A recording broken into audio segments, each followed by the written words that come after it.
Okay, All right. Yep. So we're back. good. So, still talking about classical apologetics. We've got two particular thinkers here: William Lane Craig, and also Norman Geisler.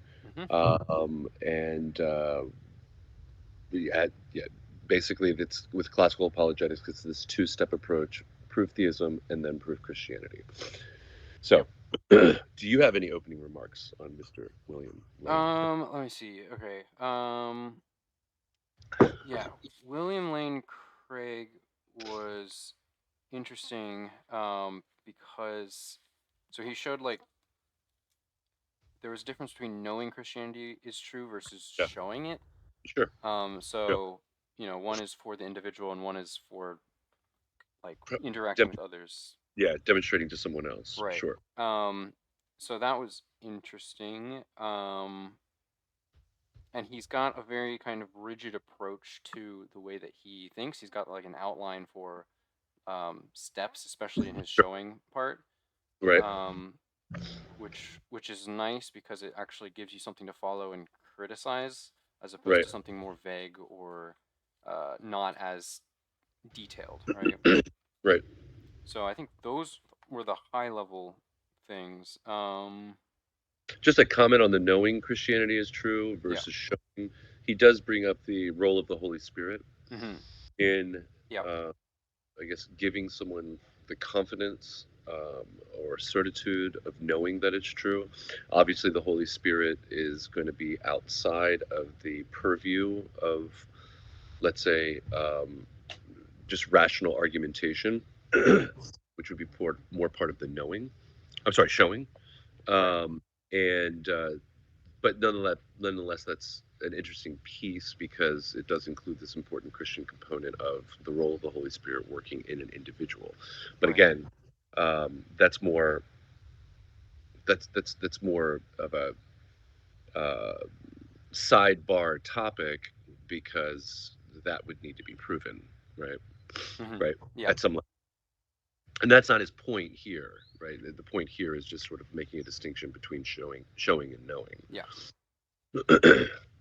um, and then the showing becomes crucial. Hmm. Um, and it's actually the section's actually titled that.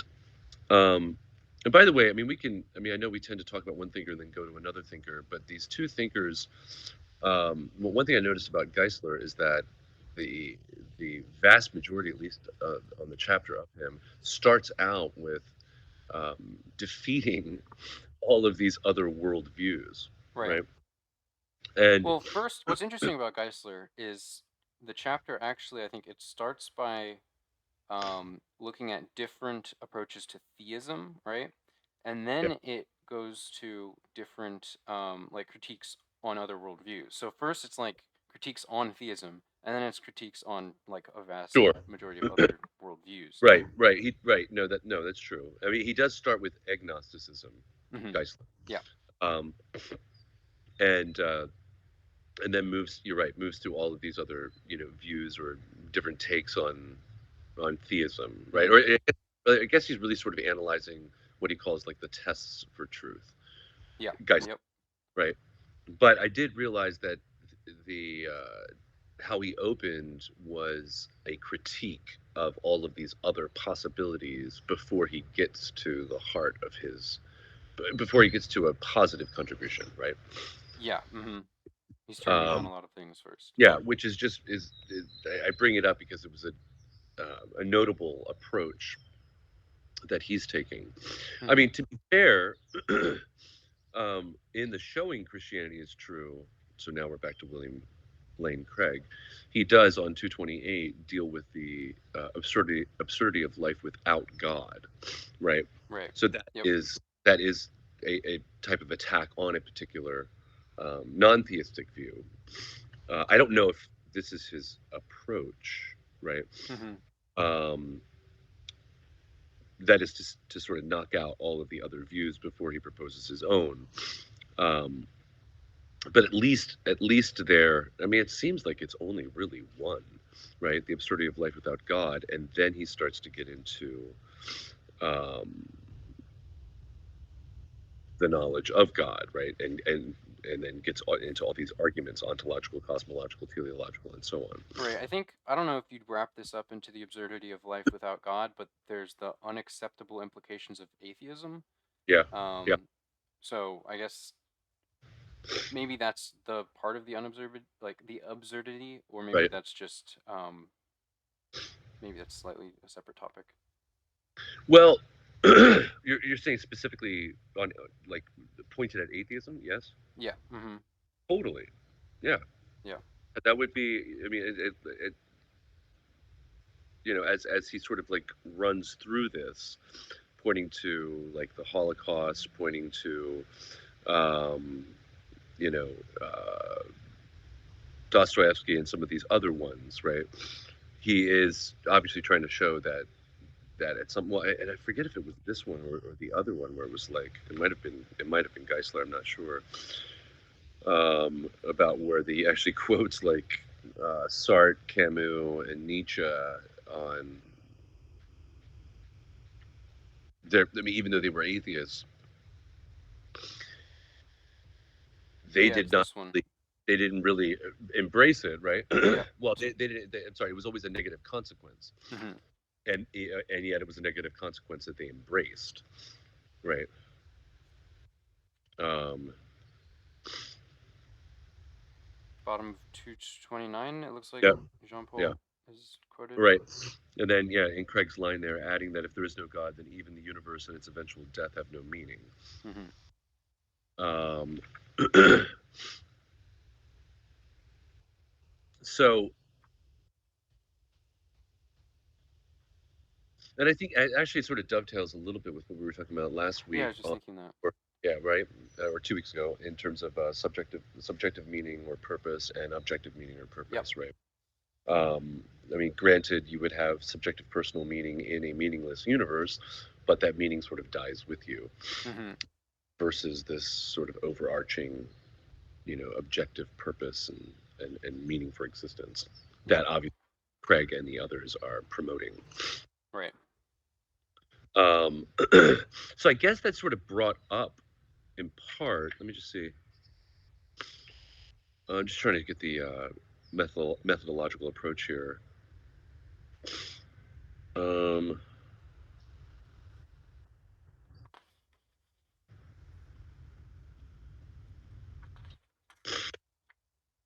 yeah, let's see.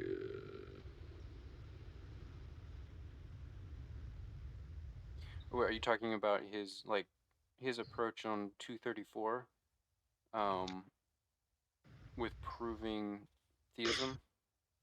No, it's sort of like I guess it's more of a meta thought. Like, why bring up the absurdity of life without God first? Why is that? Yeah, why?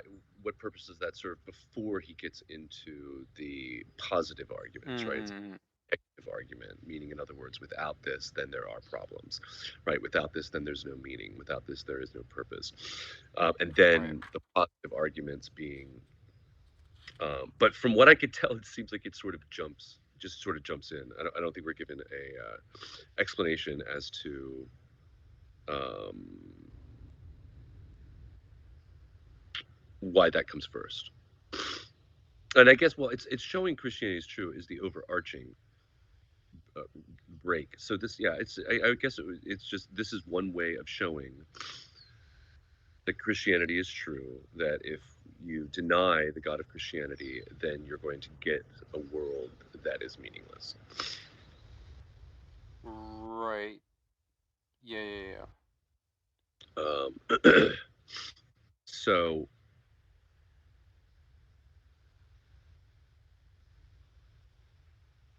yeah, yeah, Yeah, it's interesting in that section and on page 228 to 229, yeah, or I guess even a little bit farther, but it he only focuses on the God of Christianity.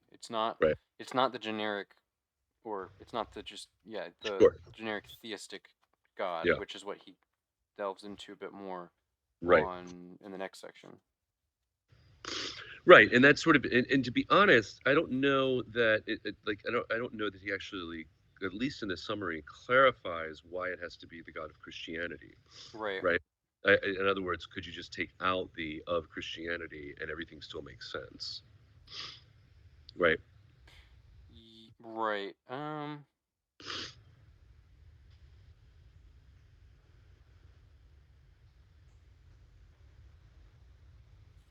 Yeah. I don't know. Maybe in some of the Yeah, later sections it might not because yeah, it like references biblical Christianity a couple times.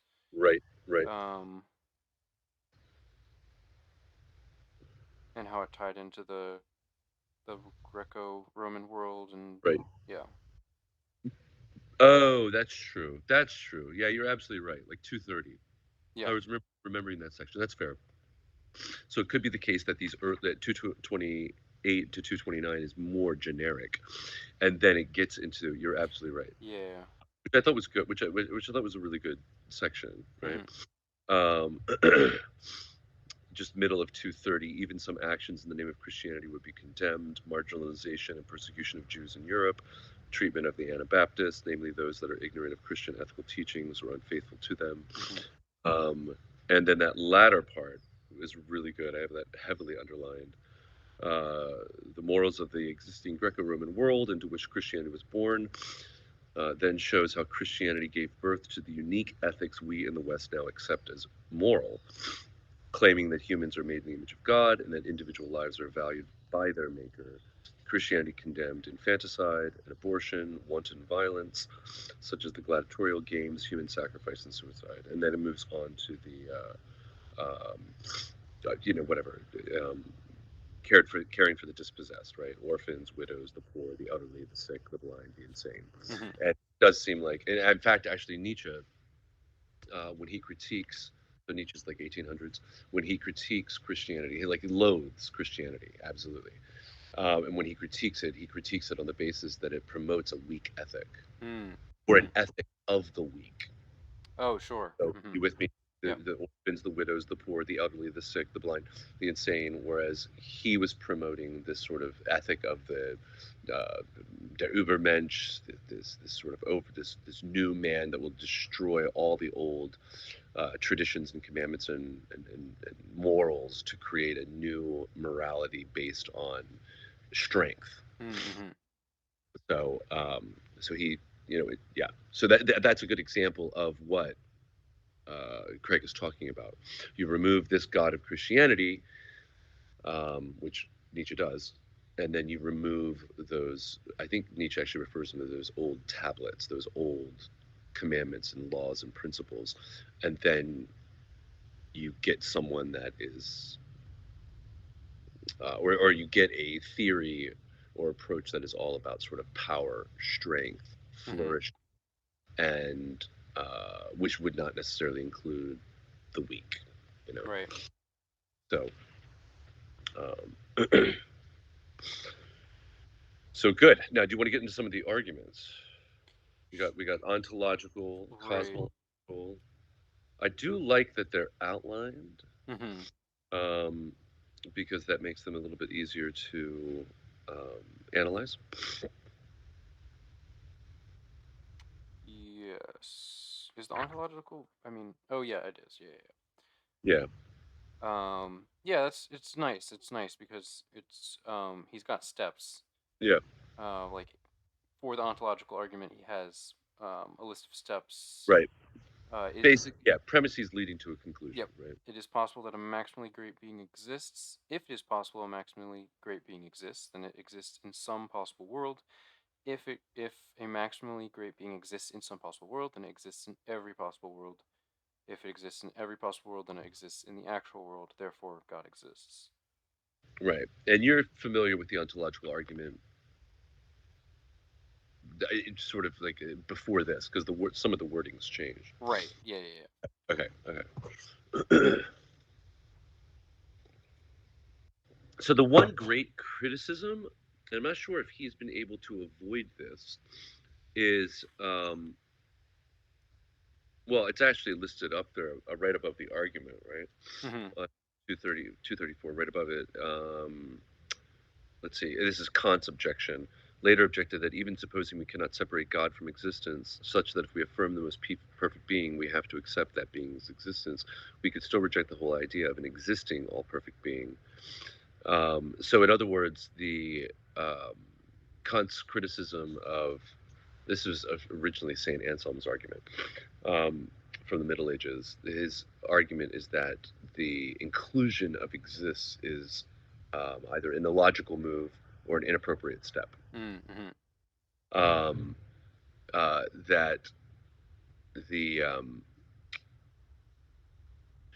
and I think because it's because it's a deductive argument. So existing has got to be somewhere higher in the level, right? With all deductive arguments, all the pieces need to be whatever's in the conclusion needs to be found in the premises, right? Right. Mm-hmm. All humans are mortal. Socrates is a human, therefore Socrates is mortal. So those pieces in the conclusion are represented above, and the existence piece is not necessarily included in the above arguments, or I'm sorry, above premises, preceding premises. Right. Um, uh, so I don't know. This was tricky. How do you approach this? The wording's just different from the original in Anselm. Mm-hmm. I don't know the original. Uh, uh, the Anselm's original one's gonna be something along the lines of um, the how did he word it for God? Well, the greatest possible being that works. Right. So basically, yeah, and I think he keys this off of the one psalm where he says the fool has said in his heart there is no God. So he makes the statement there is no God. Mm-hmm. But in order to make that statement, in order for it to be meaningful, you need to define each of those terms. There is no God. So you have to have some working definition of the very thing you're rejecting, and Oh. Okay. that makes sense, right? Yeah. So and then when you get to the God notion or the God term, then you can ask the quote unquote fool or the atheist, what do you mean by that term? And most likely he's going to say something that's very vague and very general, right? That God is the being that I'm rejecting is a being that is the greatest possible being, Mm-hmm. um, and you're like, okay, great. So you're rejecting the possibility that there's a being that is the greatest possible being. Let's say, for instance, a necessary being, infinite, eternal, has all the alls, right? All powerful, all Yep. knowing. And then the next move is um, which of the two beings, which of these two beings is greater?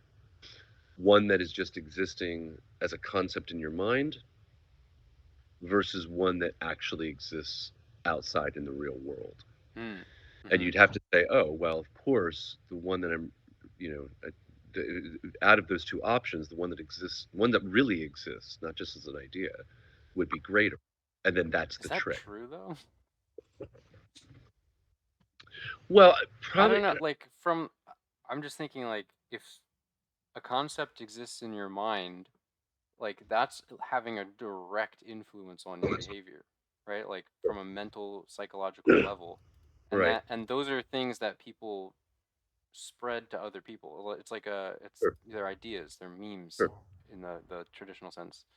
Um, That's fair in terms of it having, like, an idea having an influence. I get you on that. I guess what I'm saying is that on the scale of being, so imagine sort of a scale of being, um, what exists greater than another thing, mhm. and you can just reduce it to does an I is how does an idea compare to an actual I want to be careful here. I don't want to Well, just say it's being, so but weird when you're talking about metaphysical objects, right? Or beings, because it's like, is just the idea its existence? Is the collective of people thinking about a thing in a certain way the existence of it outside of them? You know, like that's kind of a pantheistic approach or yeah. a paganistic approach. But I don't know. I guess you'd have to determine whether or not there's a difference between that. Like, are we talking about a Well, physical I, being? yeah. Well, that's I. No, that's legit. In other words, in terms of critiquing sort of idea versus the idea of X Hmm. versus, in this case, the greatest possible being, right? But if the Uh, idea spawns the existence of it, right? Like then I don't see, like, I guess there's not a really a I comparison guess to an the way I'd idea. approach everything that you're saying makes sense to me, right? Yeah, sure. And could be approached, and addressed. So sorry, I'm not dismissing it, but Hmm. let's shut for a second. I Okay. guess what I'm asking is, what is the nature or the extent of existence of an idea, or the nature of the nature of the existence of an idea versus the nature of an existence? Let's even say a thing versus the nature and existence of um, a human versus the nature and existence of a a god. Hmm. So what I would say is that when you're looking at an idea, and I understand ideas have force, but an idea, well, let's put it this way: an idea is contingent. It's not necessary, Okay. and an all-powerful God would be necessary. It necessarily needs to exist. Like it could not have been Hmm. if such a being does exist. Sure. Okay. One would be contingent, the other one would be necessary. The idea would be caused, the God would be uncaused. Hmm. I guess what I'm doing is I'm looking at the traits of of the particular entity, and then assessing it on this possibly problematic scale of being. Hmm. I mean, but I get you though, because I think when I used to teach this, I was like, yeah, a single cell organism would be pretty low on the scale of being, but a rabbit would be higher, and a primate would be higher, and then a human, you know what I'm saying?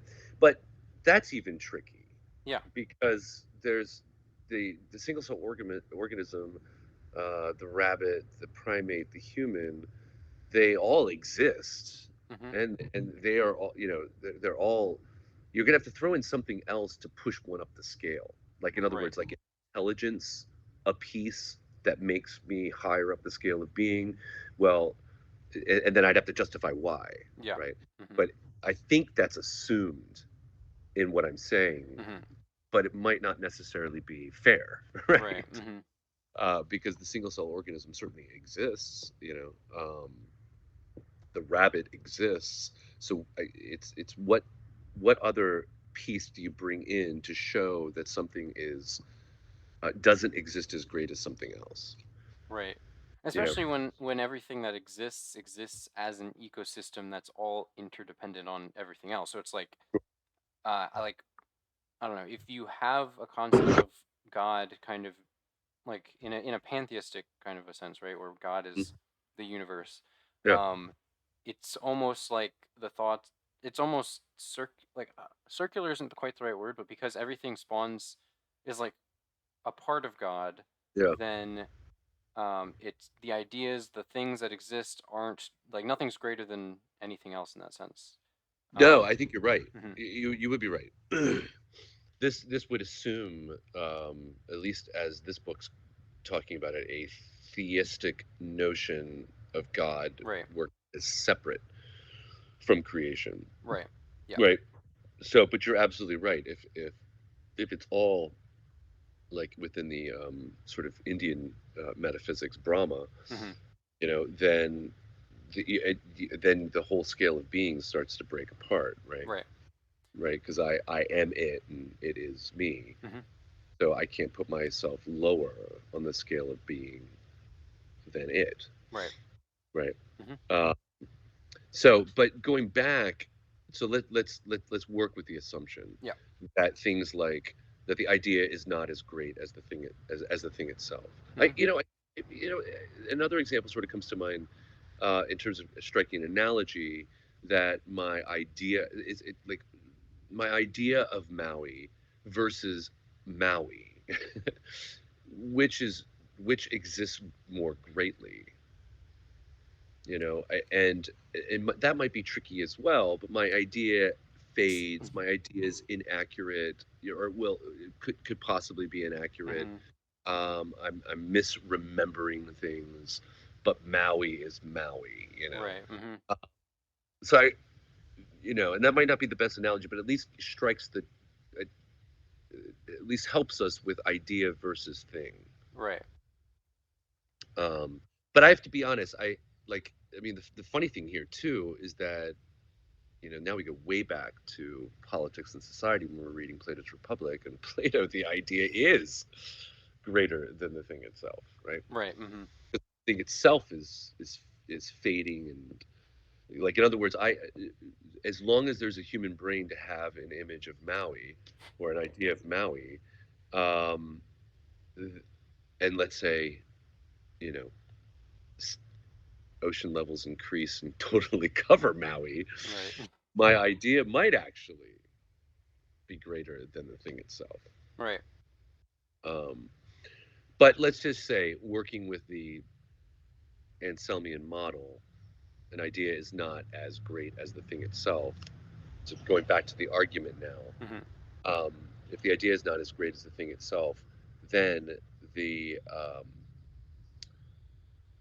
the fool or the atheist is holding this idea of God that he's rejecting. But guess what? He's not actually thinking. He's not actually. He's not actually really rejecting the greatest possible being, because the greatest possible being would be real. Ah, so he's not. He's rejecting an idea, not the thing. Yeah. Okay. But remember, part of his definition was, okay, let's just say the thing I'm rejecting is this God. And how am I defining God? I'm defining God as the greatest possible being. Right. But the definition only matches one element of Mm-hmm. those. It matches a real being. It doesn't match an idea, because an idea is not as great as the thing itself. Okay. And so it's one of these really curious arguments Mm-hmm. where I think I even used to say in class, you could kind of get out of this by just not defining God. But then the problem is, how do you make the statement Yeah. of rejecting God? Mm-hmm. So that's Interesting. the Yeah. Yeah. that's the traditional form, and it's a curious, clever argument, Yeah. Mm-hmm. right? When you get it, it's like, oh, interesting, yeah. Which one does the definition match? Right. Whoops, it matches the very thing I'm rejecting. Okay, so uh, this version is, I mean, so maximally great being, that's fine because you have greatest possible being, right? Yeah. And then I'm not sure why the possible world piece is necessary for the second. Oh, I guess possible world would be similar to an idea, I guess, right? Yeah. Or if there's some multiverse, then That's fair. See, right. that's where I was thinking. That's what I was first thinking before I said idea. Mm-hmm. Um, I don't know. Look at two. I If it's guess because possible, you can't ensure that your world is the only world, right? sure. Well, also, yeah. So maybe exists in some other possible world. But So then if it yeah. is possible a maximally great being exists, then it exists in some possible world. Right, because if it exists somewhere. It So exists somewhere. That's really what it's saying. yeah. You're right. So that's actually not And if it controversial. exists somewhere, then it exists everywhere because it's maximally great. That's three, right? Okay. Okay. Okay. Right. Right. So it can't just exist in Maui, Yeah. as it were. Mm-hmm. Um, if a maximally great being exists in every possible world, then it exists in the Ah, actual okay. world. Now, that might be the tricky one. Because the actual world is in the set of all possible worlds, Okay. right? So in this sense, it does seem like an idea space, Yeah. which could also be a multiverse because it's possible that a multiverse exists. Um, so yeah, it's saying if it exists in some possible world, then it exists in all of them, and if it exists in all of them, then it exists in the actual one. And the reason would be because the actual world is in the set of all In the possible set worlds. of Yeah, all possible worlds. It's clever. yeah, And it sort of avoids some of the stuff that we went over with, or my version of Anselm's original argument. right. We don't have to deal with the question of idea versus being. Yep. Yeah, although this isn't this like this is just a self-contained argument. This doesn't like have the back and forth between somebody rejecting the idea, right? Right, right, right, Um, right, right. so there's that difference. Um, so let's jump up to 235 on some commentary on this. Yeah. In a text co-authored with J.P. Moreland, Craig says the main issue is the key premise. To okay, to evaluate it, we have to distinguish between what real quickly. What's the key premise? It is possible that that a maximally great being exists. That's the first Okay, step okay. of the. To evaluate, we must distinguish between metaphysical possibility, whether it is possible for something to exist, and epistemic possibility, whether we can imagine something existing. Um, Hmm, epistemic meaning like knowledge, right? mhm. The important point is that if God is a maximally great being, then his existence is either metaphysically necessary or impossible. It has to be one or the other, even if we are not sure. Hmm.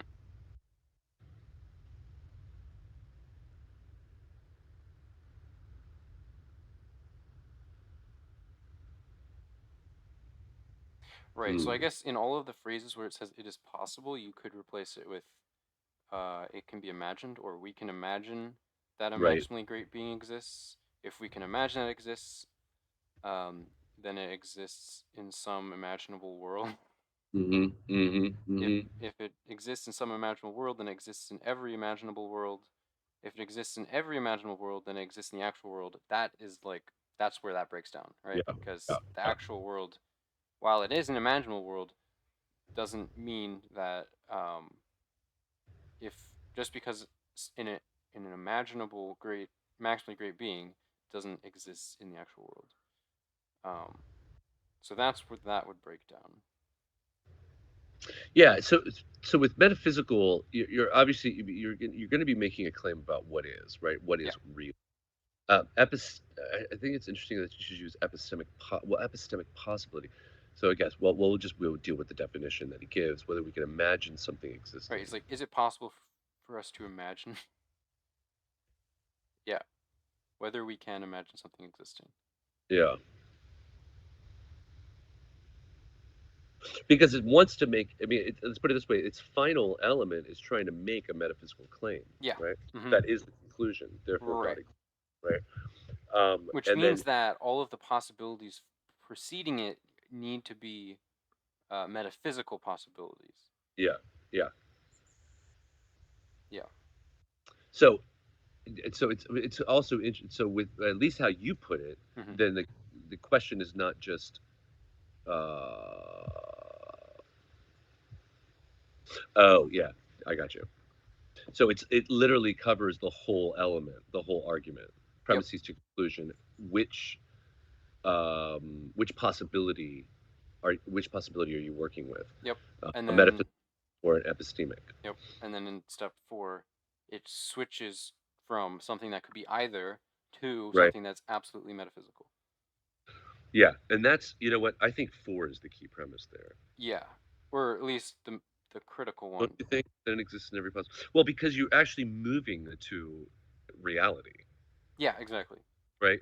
One is, uh, 1, 2, and 3 are all possible world, possible yeah, being, uh-huh. and then 4 is if it possible world to actual world. Right, Yeah. right, right. What do you think of the argument?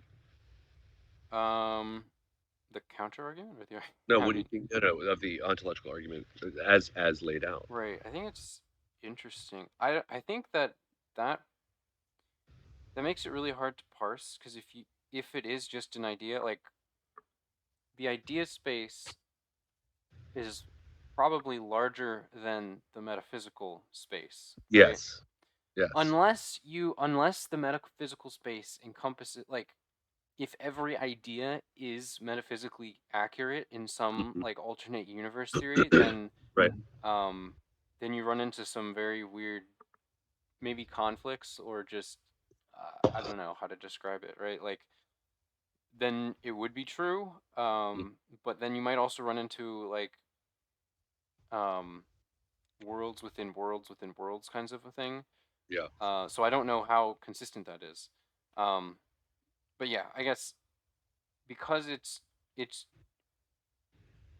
talking about possibilities and idea space, which is larger than metaphysical space, um, as far as existence goes. yeah, Uh, it it that definitely weakens it. yeah, Um, I think it's like from a logical point of view, this is very interesting though. Like it makes sense. yeah, But the definitions between those, like especially the word possible, yeah. and actual, are important. Yeah, I think the transition from possible to actual is my issue. Yeah. Like Uh, if you can show all possible worlds and show right, that the actual world exists in it and show that a maximally great being necessarily exists in all of those worlds, then right. it would work. But this is a very conceptual argument. It's Yeah. not. Well, Yeah. it's funny because it reminds me, to a degree, of Geisler's, to jump ahead a little bit, Hmm. criticism of rationalism. Yeah. Um, he says, um, well, yeah, just go to page 260. Hmm. And it's after the first break. He says, though Geisler commends rationalism for its contributions, he believes that it makes an invalid move from thought to reality. Hmm. They use the language from what is possible to what is actual. Right. Um, as many people have pointed out, logical consistency works best as a test for falsity, not truth. Oh yeah, well we don't need to go there. So just that point, like like Yep. I mean, but to be fair, I don't even know if I get that because um, even if Descartes' cogito ergo sum, even if his argument, I mean, there have been a lot of criticisms of the argument, but let's just set the criticism aside briefly. Sure. But it's an entire thought experiment Yeah. with all possibilities. I could be, uh, you know, well, no, that's not true. My senses do deceive me, and I can actually prove that at times. Hmm. Um, but then he goes radical and just cuts off all the senses. Yeah. Like, in other words, if it deceived me once, it can deceive me again. Why would I trust a faulty tool? Hmm. So I'm not going to use my senses at all, at least when it comes to making a knowledge claim. So now, granted, that's his own move, but I can at least prove that my senses do deceive me at times. Now I'm stuck in my head because I can't use my senses anymore Right. to arrive at a knowledge claim. So now I'm stuck in my head. But in so being stuck in my head, yeah. So then, what does he do? Oh, the whole like I can do math, right? I can do simple math in my head. But then he thinks of a possible counter. Now this is where we get into possible Hmm. because with the senses there's you can demonstrate that that well deceives maybe not the right word, but they're not always accurate, right? Hmm.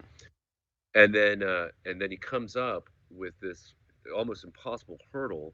It could be the case that there's this evil demon that's manipulating operations in my mind so that I think that 2 + 2 = 4 when maybe in fact it equals 5 or some other number. Hmm.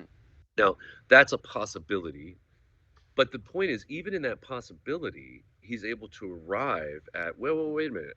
You know what? Even if I am being deceived by this evil demon and I can't trust math and I can't trust my senses, there's a me here, Yeah. which is a metaphysical claim. Right. There is something here. So I don't like. I almost feel like um, I'm either one missing something or two, there's something problematic with the Geisler. You can't move from possibility to actuality because again, regardless of all the criticisms, you can throw any criticisms at it. The basic, if the basic approach to the argument is there's something here. Right. It's well. There's I think. and I think when it becomes I don't know all the criticisms, but I think when it becomes stable, it becomes like I I observe thoughts, therefore I'm a thought observer. Right. It's kind of like the yeah, right. exactly. Yep, So therefore, you are something that exists that observes thoughts. right. Um, but I guess I don't know. The difference is like you can prove your own existence, but can you prove anything beyond that? Yeah, yeah. So Right? no, no, no. And actually, he uses some form. Descartes uses some form of the ontological argument to get out. Mm-hmm. So, in other words, like this is massive skepticism, right? Other than I exist as what was it called? I'm a yeah, sorry, cogito ergo sum. I am, Mm-hmm. right? That's the conclusion. Yep. Um, and then, but that's all you know, right? But then he ends up using some form of the ontological argument to get back to an all good, all knowing, all powerful God that wouldn't allow an evil demon to manipulate my mind. You know, we get back, Sure, sure. you know, but even without that, he, you know, I don't think it's just the case that deductive arguments never get out of their own circle or Mm-hmm. their own boundaries um, of thought. Mm-hmm. I feel like that deductive arguments can point to uh,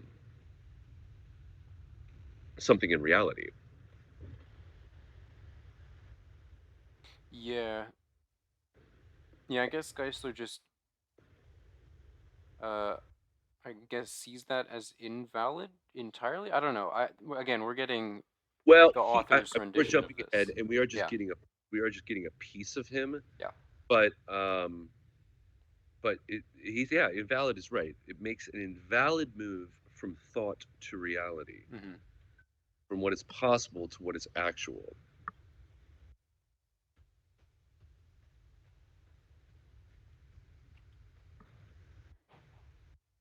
So,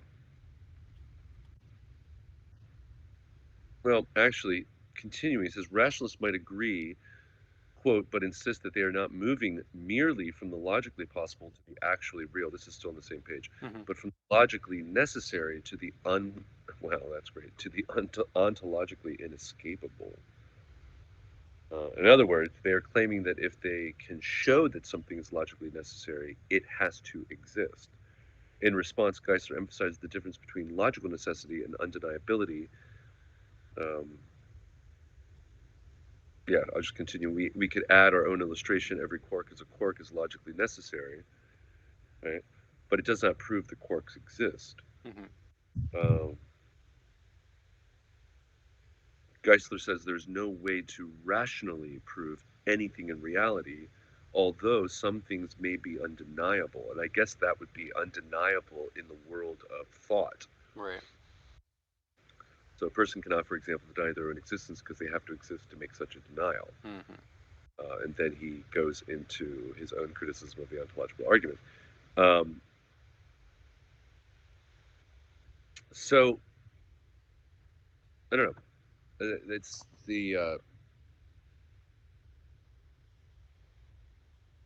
I mean, I understand that. I mean, I would imagine, like, I don't know. I'm sort of thinking like of another deductive example, and I think we've referenced it before, like mathematics. So I can imagine, like, Yep. within mathematics, I'm not talking about application, not that, Mm-hmm. right? That's because that's just taking the system and applying it to the real world, but that doesn't necessarily mean that the system is generating Right.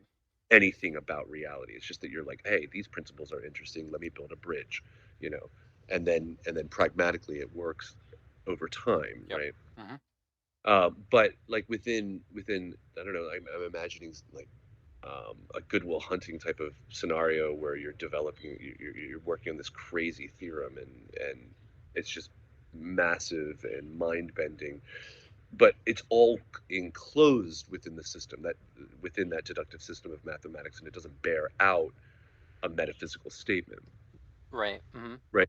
Right. And it's almost like I want to say it's almost like sort of coherence, right? Yep.